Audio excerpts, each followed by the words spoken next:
Hello বন্ধুরা, আজকে একটা নতুন ভিডিও নিয়ে এসেছি।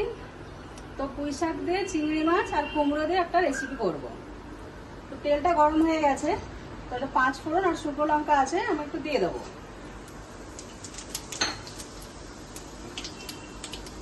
তো পেঁয়াজ কুচি রেখেছি, পেঁয়াজটা একটু দিয়ে দেবো।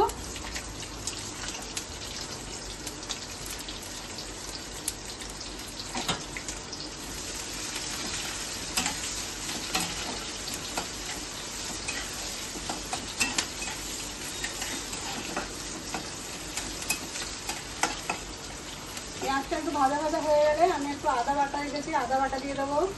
একটু কাঁচা লঙ্কা রেখেছি, কাঁচা লঙ্কা দিয়ে দিচ্ছি, একটু টমেটো কুচি। তো মশলাটাকে আমি ভালোভাবে কষিয়ে নেবো।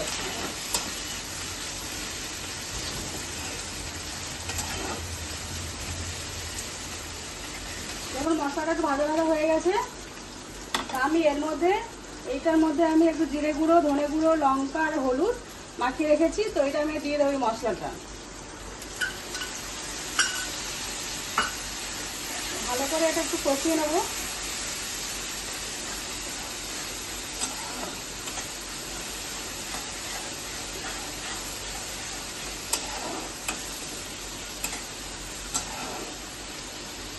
এখানে কুমড়োটা একটু সেদ্ধ করে রেখেছি, এখানে একটা আলু দিয়েছি, কুমড়ো আর হলো পুঁই শাক।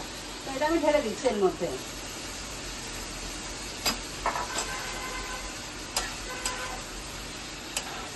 একটু কষানো হয়ে যায় একটু ভালো করে, তারপরে আমরা চিংড়ি মাছটা ভেজে রেখেছি ওটা দেবো। স্বাদ মতো নুন রেখেছি আর একটু চিনি রেখেছি। তো এগুলো আমি দুটো দিয়ে দেবো একসঙ্গে।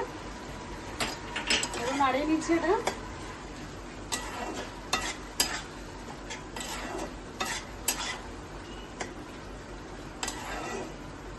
আর চিংড়ি মাছটা আমি ভেজে রেখেছিলাম নুন হলুদ দিয়ে, এটাকে দিয়ে দিচ্ছি।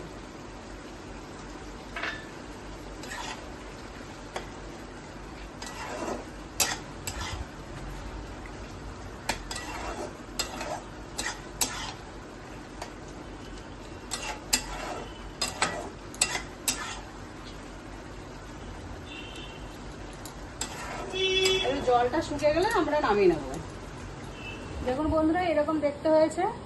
রান্নাটা বাড়িতে আপনারা করবেন, যদি ভালো লেগে থাকে লাইক করবেন, শেয়ার করবেন আর কমেন্ট করবেন। এটা সিম্পল রান্না, সবাই করতে পারেন এই রান্নাটা।